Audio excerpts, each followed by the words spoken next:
just a couple reminders about the software. Look at the mistakes section of the table of contents for my videos, because if I notice something moved inside the program since this particular version that I'm showing you right now, I'll indicate it in there. If you happen to be the first person who finds it, let me know so that I can do just that. But if you're working, especially under a deadline, you wait till the last day to do your homework, you may have to use Google and/or Adobe.com, which are usually pretty good and quick resources.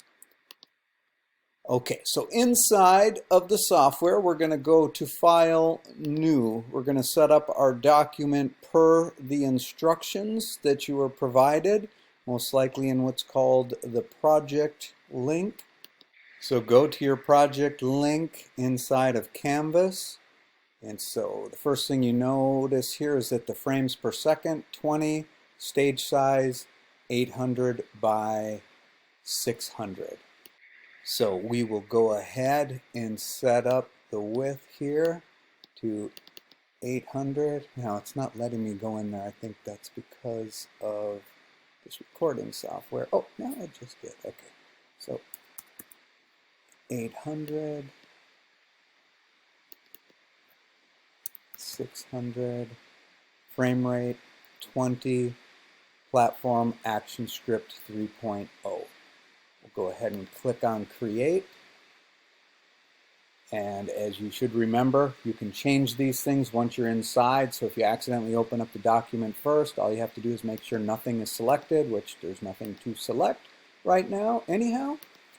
Go to Properties, and there you see your width, your height, your frames per second, and then the stage. We have a very specific stage color to set. So let's go back and do a little copy and pasting here. This is a hexadecimal number, which if you're interested, you may want to Google how hexadecimal works, but it basically just sets the red, green, and blue channel of the color using hexadecimal numbering. And it's a great easy way to pass on colors to people that you might be working with on a team. So we'll just click on stage. Okay, click on stage, click on the color picker, and then go ahead and paste inside of here. So it's D8 FF. Click OK. That changes the background color.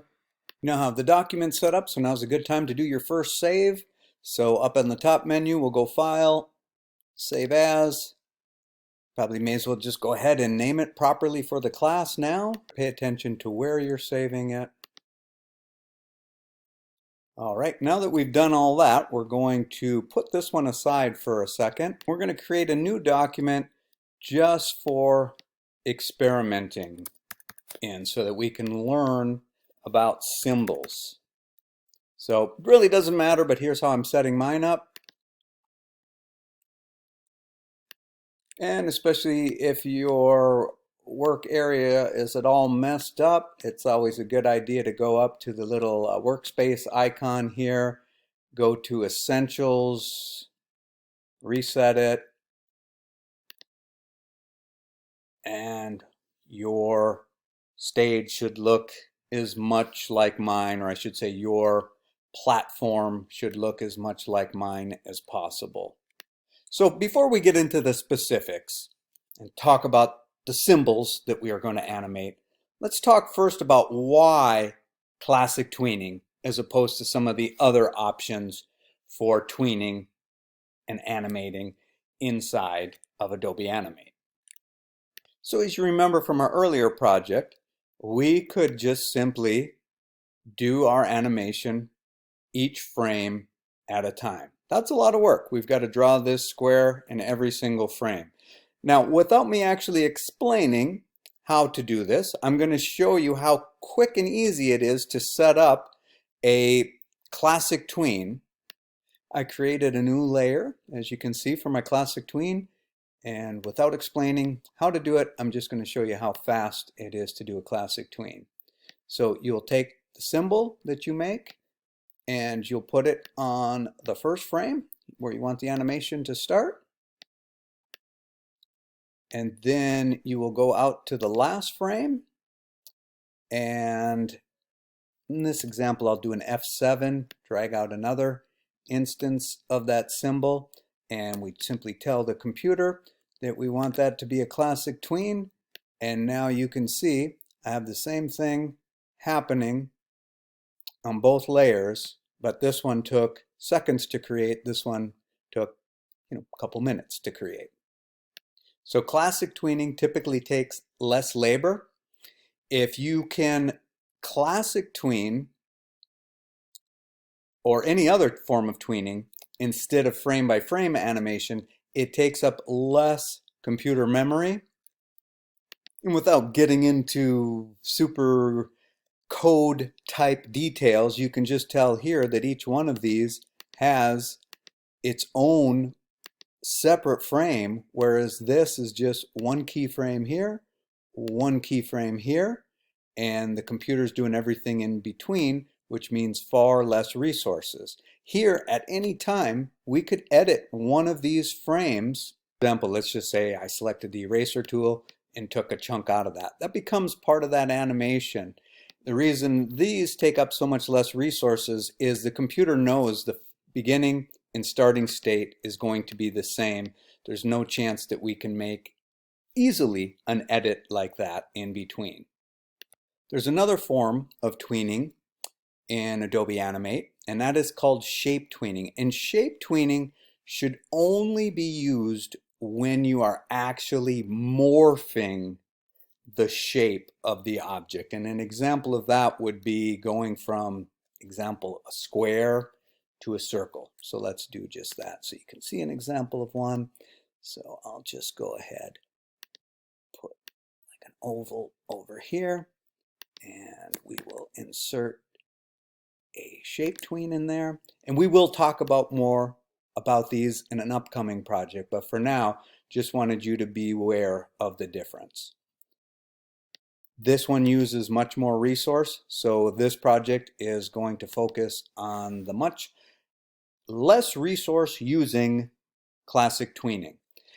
There is yet another way to animate in this project, and I do not suggest it for beginners, and that is called motion tweening.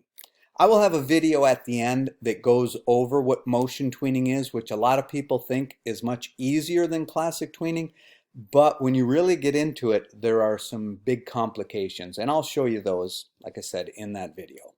Before we actually start doing some experimenting with the symbols that we will be classic tweening, let me just give you some reminders about these projects and these videos.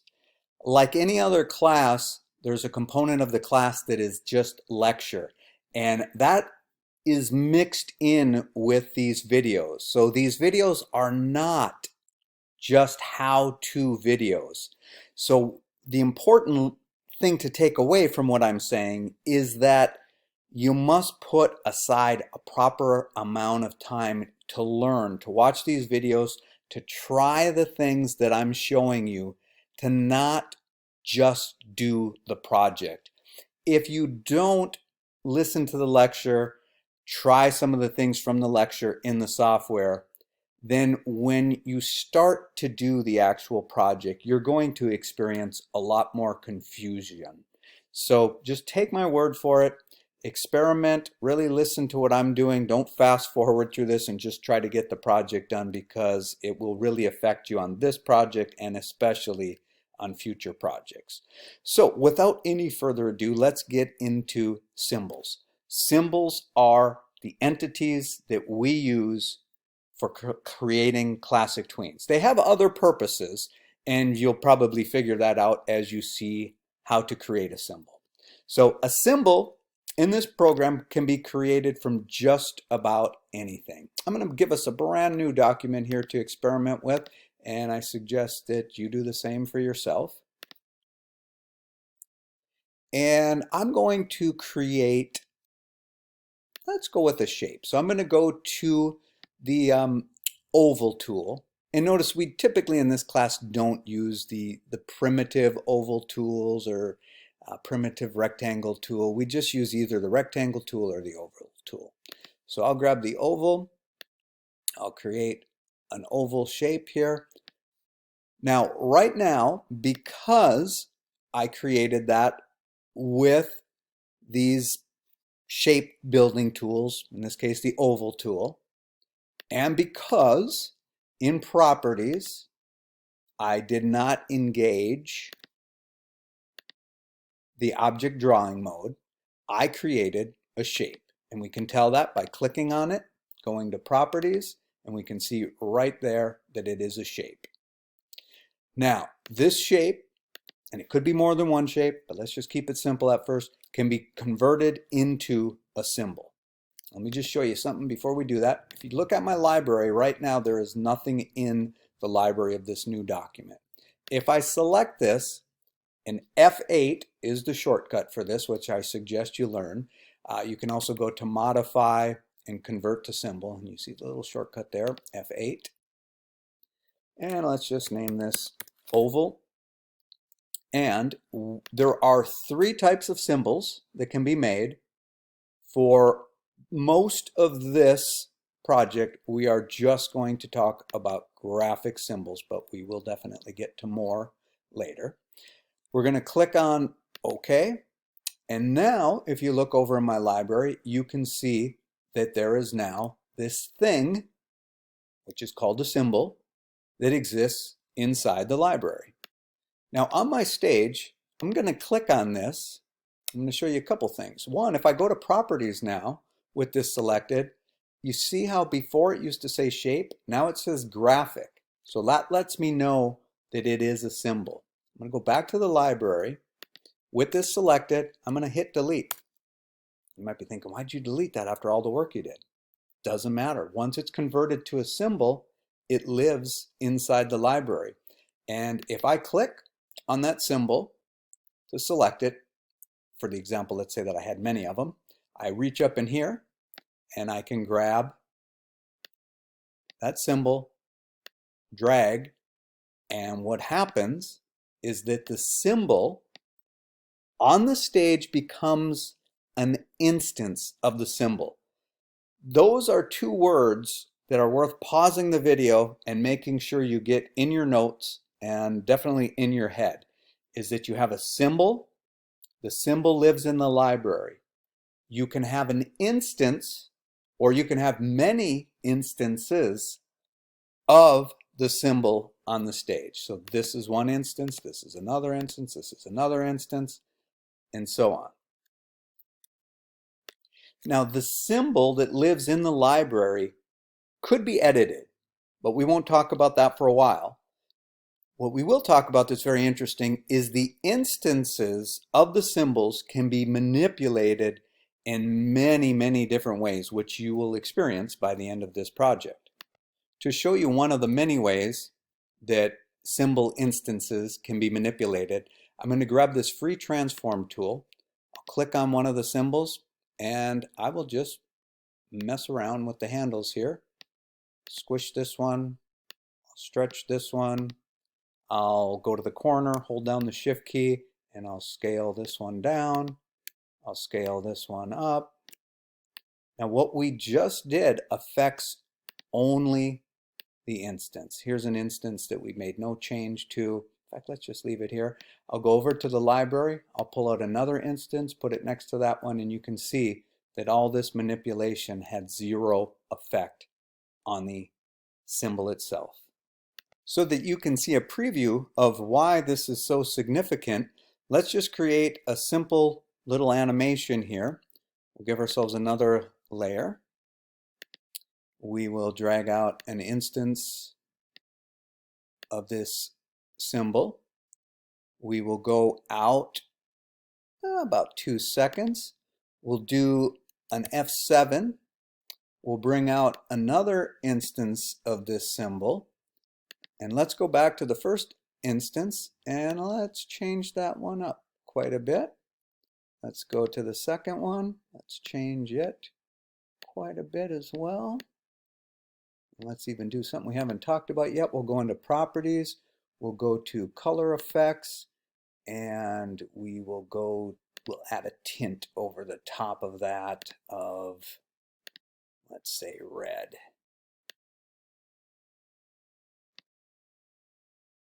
So in the first keyframe, we have an instance of the symbol. In the last keyframe, we have an instance of the symbol.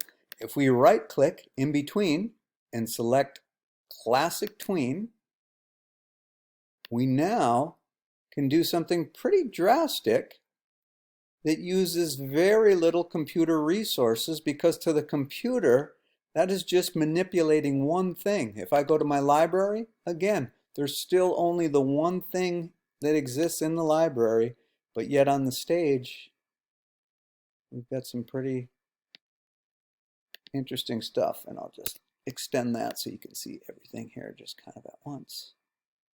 Okay, so what I would suggest that you do right now is experiment a lot. Make a bunch of different symbols, bring out instances, go into properties, experiment with what you can do to them. Make sure you get your head around the difference between the symbol, which lives in the library, and the instance, which lives on the stage. And there can be a lot of different instances of the same symbol, as you see here.